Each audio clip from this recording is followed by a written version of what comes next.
Today on Ag News Daily. What we really focus on are, call it the major trends, the macro trends. Where do we see the future challenges coming, whether that's disease, pest, weeds. You think about things going on in the regulatory space, right? Digital. So we're always looking at those factors when we invest so that we ensure we have a portfolio that in a certain year, maybe certain products will be a better fit for the grower, but in different years we have other options. So that's really why BASF is so committed to the overall breadth of our innovation. Well, listeners, welcome back to the weekly edition of the Ag News Daily Show. We are excited to have Michelle hanging out with me this morning.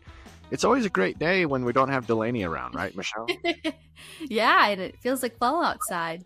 It does, which means football season is getting started. So are you an Iowa State or an Iowa fan? Neither. I like UW Madison. You don't have a preference of any of the Iowa teams at all? No.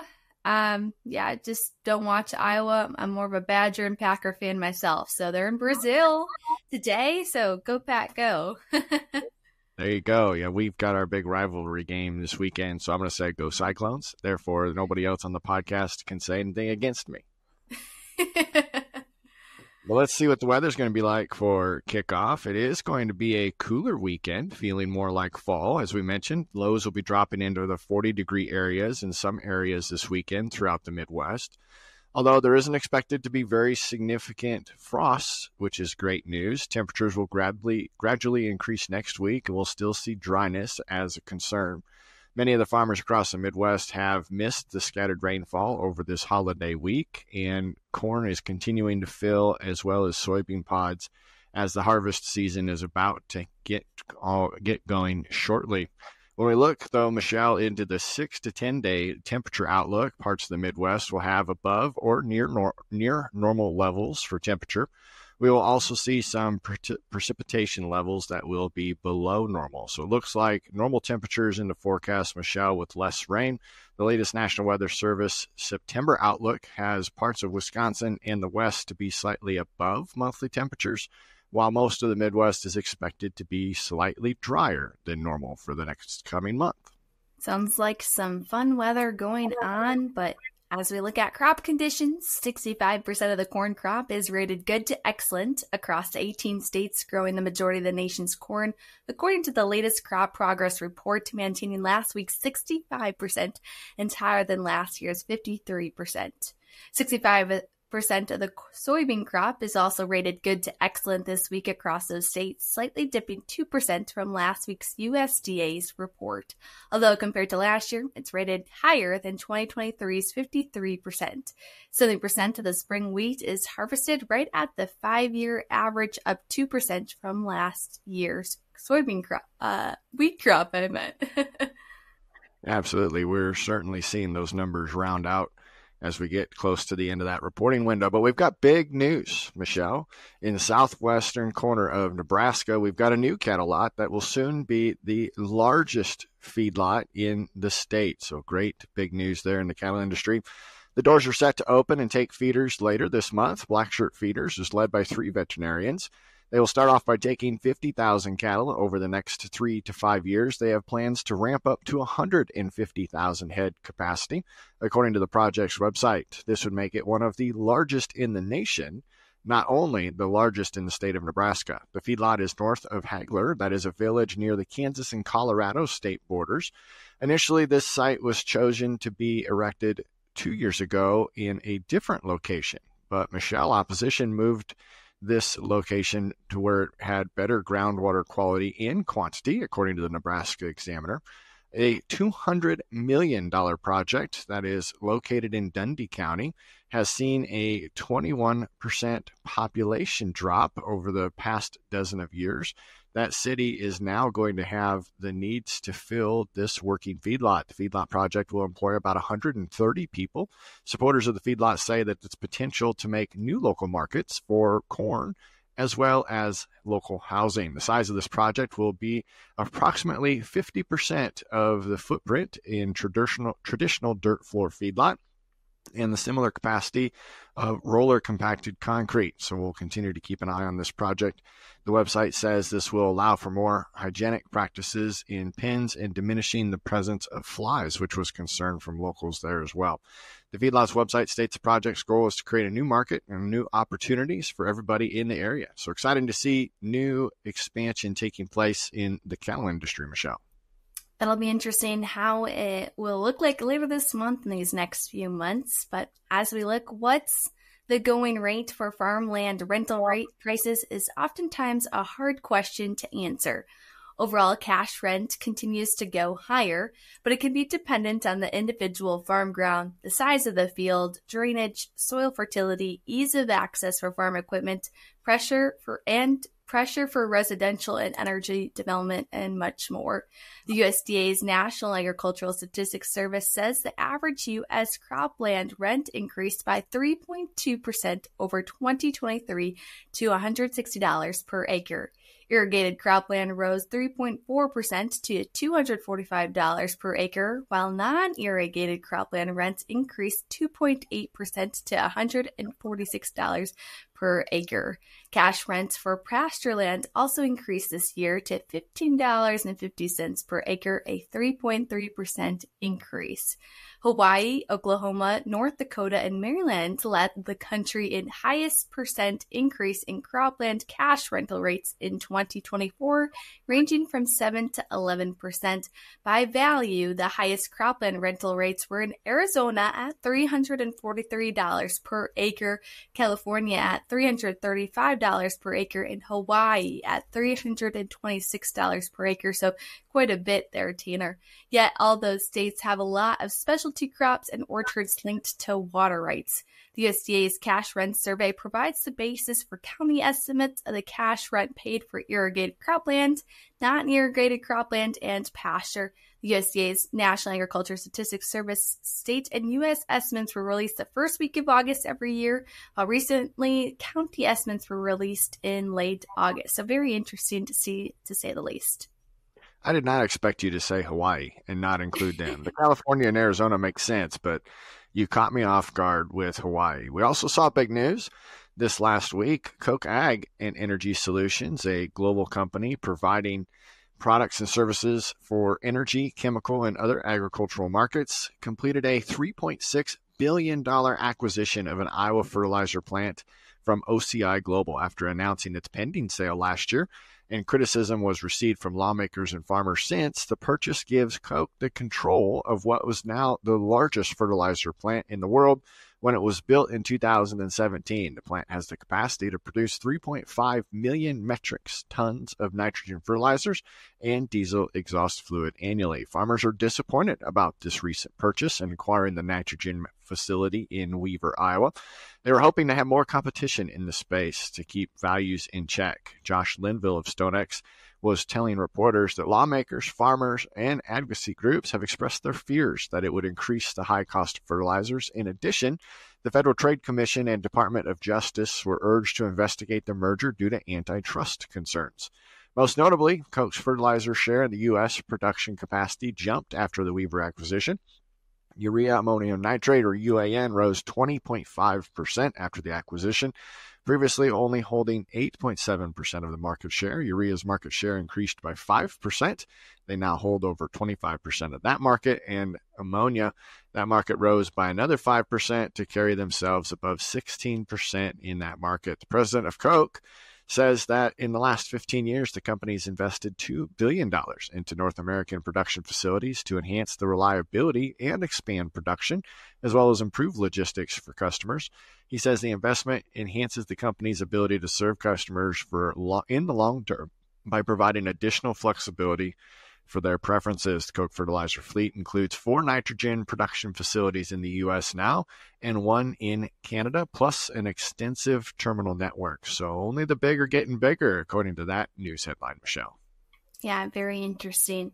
While there are many reports indicating a large 2024 harvest for grain farmers across the Midwest, there have been some recent rail challenges, along with retreating water levels on the Mississippi River, that could add another layer of complexity to farmers' profitability this year.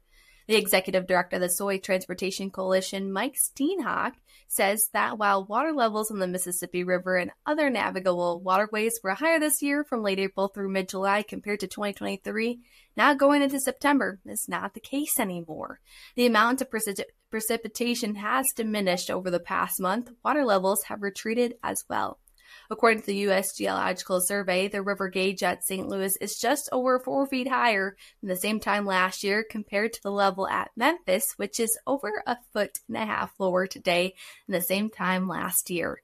Steenhoek says the coalition is seeing barge companies respond by announcing limits on draft and toy size limitations and is once again resulting in increasing pressure on barge freight rates. According to the U.S. Department of Agriculture, for the week ending August 27th, barge rates originating between the Twin Cities and St. Louis, the mid-Mississippi, were 9% higher than the same week last year and 42% higher than the 3-year average at $34.15 per ton, Tanner.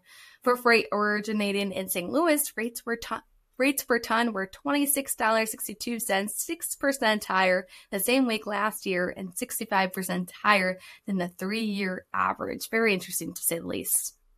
Yeah, those are, again, big numbers, and certainly numbers that aren't helping the world of agriculture. But now if we jump across the pond, after several months of negotiations, the final strategic report of the European Union's farming and food systems has been released.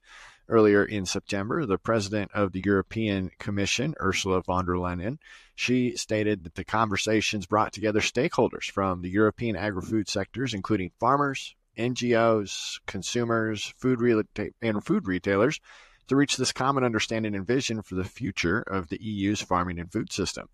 The 110-page report, A Shared Prospect for the Farming and Food in Europe report, represents the challenges and opportunities, followed by recommendations to guide the work of the European Commission in shaping the vision for agriculture and food that is due to be delivered in the first 100 days of President von der Leyen's second term. She told journalists that the farmers have felt that they were being micro-controlled and that she would feed in their vision into this report. 5 key pillars were put towards the report, including working together for sustainable, resilient, and competitive future, advancing towards sustainable agri-food systems, promoting transformative resilience, and building an attractive, diverse sector in addition to better access to knowledge and innovation. A lot of great things included in that report, Michelle. The report suggests basing common agriculture policy payments on income, not acreage. The report recommends subsidies should go to active farmers who need it most based upon the economic viability instead of allocating direct support to farmers according to the amount of land owned and linking it to mandatory environmental standards. Additionally, the proposal was included in the report to encourage consumers to cut their meat intake through tax incentives and labeling. So it almost feels like some of that is backwards to what we'd think about here in the U.S., Michelle, but that's what's included in their report.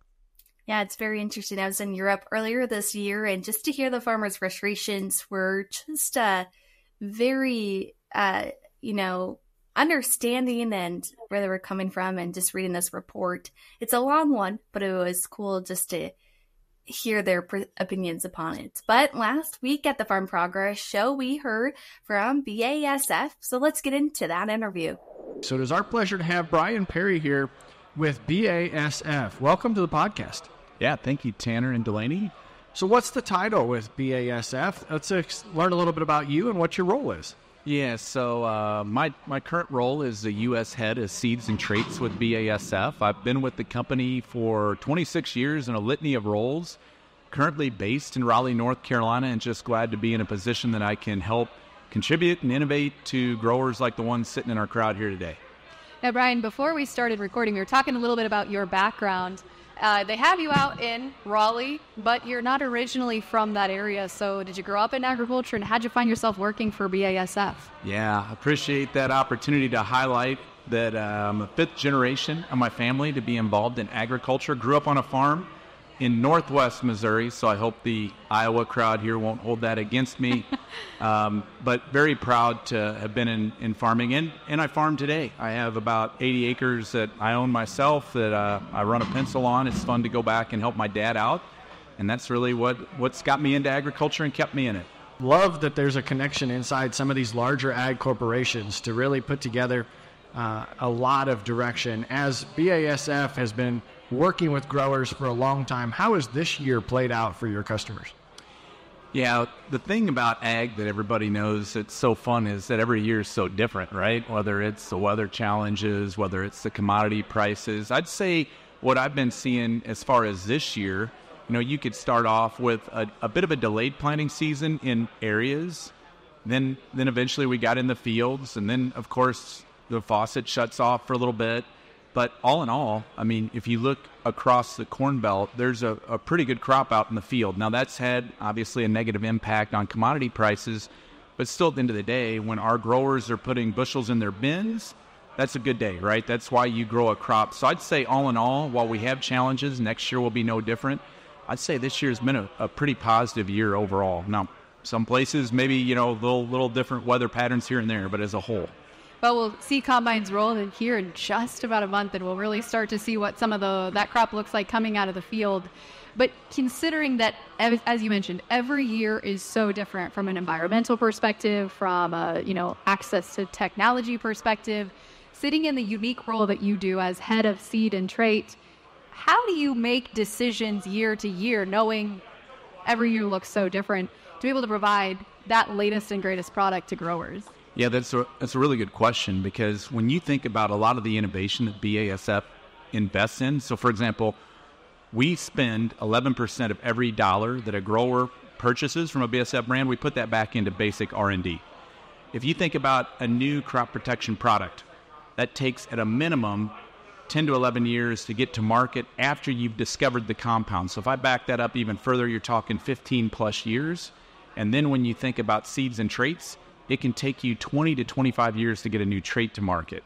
So back to the seasonality, you're always going to have that. What we really focus on are, call it the major trends, the macro trends. Where do we see the future challenges coming, whether that's disease, pest, weeds.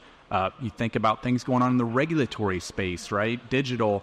So we're always looking at those factors when we invest so that we ensure we have a portfolio that in a certain year, maybe certain products will be a better fit for the grower, but in different years, we have other options. So that's really why BASF's so committed to the overall breadth of our innovation.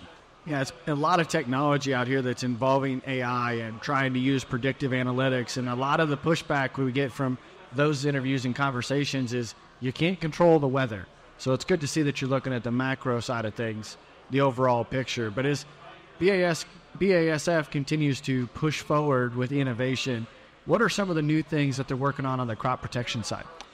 Yeah, so really fun for me because that's where I started on the crop protection side before I got into seeds and traits.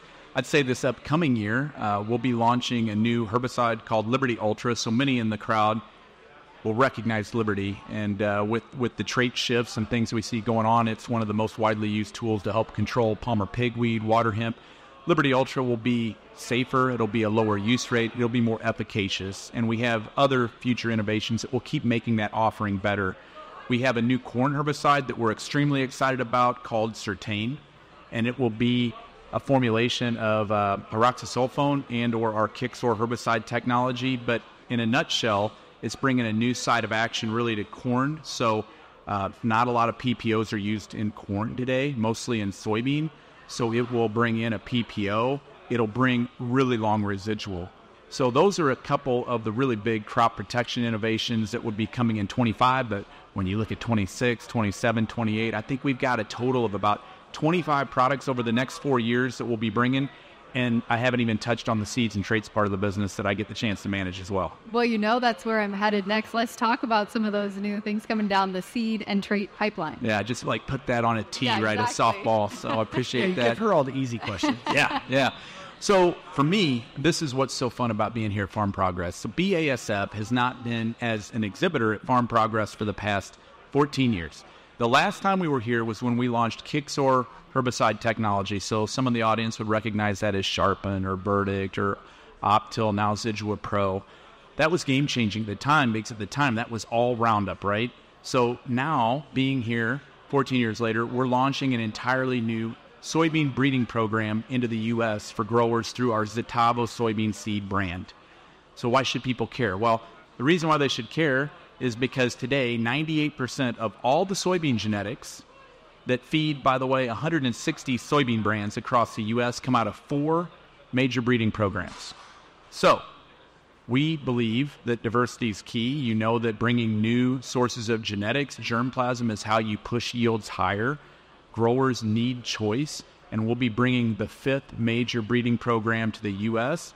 We have a breeding station right in Nevada, Iowa, so about 30 to 40 minutes from here. And this upcoming year, we'll have 12 varieties that are from a mid-group 2 to a mid-group 4 that we'll be launching through our Zetavo lineup, all bred right here in Iowa. And then next year, there'll be even more coming where we get into 0s and 1s. And that sets the stage for future traits that I'll tease a little bit more in a bit, but I probably need to let you ask me a question, Tanner. Right. I'm excited because you're doing the research and the breeding right here locally. And obviously that really puts a lot of emphasis on what Iowa farmers, for example, can expect out of these beans going forward. How do your team work to make sure that there are soybeans provided that will work on farms throughout the entire Midwest? Oh, man, that's it's a big challenge and big opportunity, because being a farmer myself, it's one thing to have a company say, oh, these things perform really well, but you want to know they perform really well on your farm and your operation. So relative to just soybeans and breeding, we have our breeding teams that do all their work scattered across the Midwest. We have 4 major breeding stations. We mentioned Nevada. We got one in Sabin, Minnesota for further north, Lincoln, Nebraska, and then Champaign, Illinois. And then from there, our local agronomic teams do a ton of in-field trials. And as we get 1 year from market, then we really do a lot of on-farm testing with our growers, and then we only advance the best of the best. So, for example, I mentioned 12 this year. That started off as 10,000 that we started evaluating. That then we walked all the way down to last year 30, and then we picked 12 of the 30, and we did not advance anything that wasn't yielding 102% or greater of the current lineup we're already selling. So farmers don't want to buy something new unless it's performing better. But a lot of research, Tanner, that connects all the way down to the growers when we make our advancement decisions. So you mentioned 102% or greater. What does that mean from a bushels per acre perspective? And I'm sure that there are other benefits outside of just increased yield, and maybe talk us through what some of those are as well. Yeah, that's a really good one, because you think about first the yield benefits. So if I start there, our current baseline is Zetavo. We've really put a lot of effort into quality and the right seed placement. So I'd kind of highlight one of the other factors you mentioned. You got to put the right seed on the right acre. You can go out to a plot and say, man, that soybean won that plot. Well, yeah, but that plot doesn't have your soil types, your conditions, your cation exchange capacity ratios, all these. You need to know what's going to fit your farm. And so we've done a lot of research, like Tanner asked, to ensure when we bring out a soybean, we can say, no, this is the one that needs to work on your farm. So when you combine the genetics, the seed placement, and the quality, our current Zetavo lineup has been yielding about 3.4 bushels greater than the competition on average, right? We verify this through what we call Farmers Independent Research of Seed Technology. So it's a third party. So we did 5,000 trials over the past 2 years to come up with that number. That's not BASF data. We also don't win all the trials, right? It's an average. We've got good competitors out there. There's times that they win, but on average, we've been at this higher level. Now to the new, where we get excited, what does that 102% mean? It means 1.7 bushels better than what we were selling in 24. That's what we saw on average. We'll see what the combines tell us this fall, but right now the early results look very promising. That is exciting and innovation, because sometimes you feel like, Delaney, with the number of hybrid numbers that are out there, that there is no clear difference between what we had in the past versus what we just replaced it with, and it's sometimes really hard to track that data. But before we wrap up, you teased more advancements on the seed and trait side of things, so why don't you elaborate on that? Yeah, so I go back to what's kept me at BASF as long as I have is that commitment to innovation so we can help growers. Looking ahead, we have been innovating a new novel GM trait to control soybean cyst nematode. So the audience here, if they don't think they have soybean cyst nematode, it's probably something they haven't tested, or most know that there's a problem. It's the number one yield-robbing pest in soybeans. It takes $1.5 billion worth of value out of the soybean market. Our current solutions, which would be native traits to control, are starting to break down. Just like in herbicides, we see weed resistance, we see the same thing with nematodes. So we've innovated a new trait The name of it is Nemisphere. We just announced it this year. It will launch in 2028. Now, another little fun fact. I mentioned this is the first time back here in 14 years. 2 years ago at the media tent, though, we announced that we had developed this trait at Farm Progress. So it's fun to be back 2 years later to say, now here's the breeding program, here's the future trait. What we've seen out of that is an 8% increase in yield, and that's also looking at compared to the current standards, which would be like a Peking resistant variety or a PI 8878. That'd be, some of the current standards. Beyond that, early next decade, we've got a new PPO tolerance trait with new PPO herbicides that also help control Palmer amaranth that will launch early next decade. And way out there, hopefully I'm retired by then, but way out by the end of next decade, we have a new mode of action for row crop. So it's something everybody's screaming for that helps control Palmer amaranth, water hemp, and we have a new trait to complement it. But I go back to that timeline. Now you're talking about 2039. Like, we're working on things now from a seeds and traits, germplasm, and crop protection that won't be here for quite some time. That's just insane to think how far out you can work and have to work to be able to stay ahead on the latest innovation. But Brian, as we think about kind of wrapping up our discussion for today, we've talked about a lot of great opportunities for growers to try something new in their field. There's a lot of new products, seeds, traits, crop protection opportunities. Where is the best place for them to go to find out more information? Yeah, we really believe in working with their local ag retailer. I mean, we know we're not the experts in their operations. They work with other folks for fertility and other aspects of their business. And we also have relationships with our own field reps. So where they have a relationship with their local BASF representative, that's a great place. Or you can go to our website, bsfagsolutions.com, to learn more, and then go ask your local ag retailer. That's great. We appreciate your information. We appreciate you taking the time to be with us today. Thank you very much. I appreciate it. It was the first day back for some of our listeners at college and maybe even back in the field for parents. We would love to see your first day of harvest pictures in the upcoming weeks or first day of fall happening on September 22nd. You can send them to email at Michelle, Michelle, at agnewsdaily.com, or it's linked below. We'll share them later this month, and ours too. I can't believe harvest is almost here. I know, you're right. It's certainly going to be exciting to see everybody getting tagged together on social media, kind of like we do back to school. So thanks for putting that together for us. More coming out of Josh Linville's report. With harvest right around the corner, like you mentioned, we're going to continue to see lower grain prices. Demand certainly has not helped the situation after seeing a lackluster sales report for multiple weeks in a row. Josh Linville told reporters the fertilizer market is shifting back towards normal, realizing the power buyers have, after a few years, seen some early buying and solid income. However, the longer demand stays away, the more pressure will build on those manufacturers. There are tighter supplies than normal for ammonia and urea.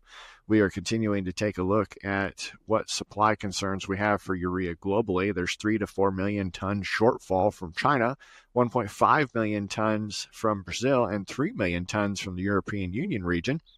So globally, the focus on phosphate remains one of the largest exporters scaling back. So we'll continue to keep an eye on here. The largest buyers are needing to play catch up.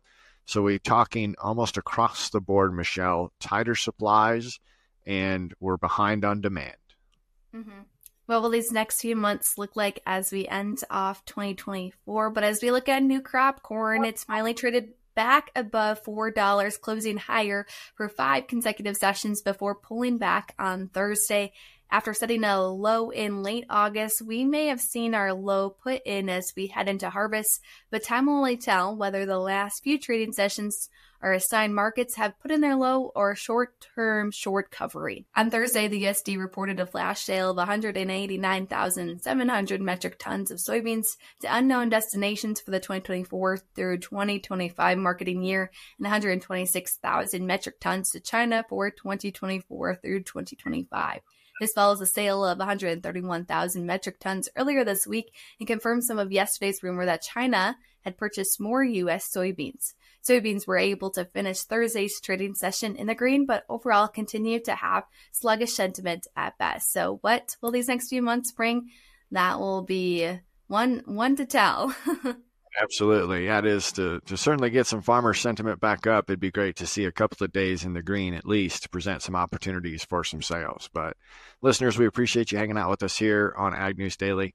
We always appreciate you sending us these news articles and excited to see what your harvest photos look like. So reminder to tag us or send them to Michelle at agnewsdaily.com. So what do you say for today, Michelle? Should we let the listeners go? Let's let them go.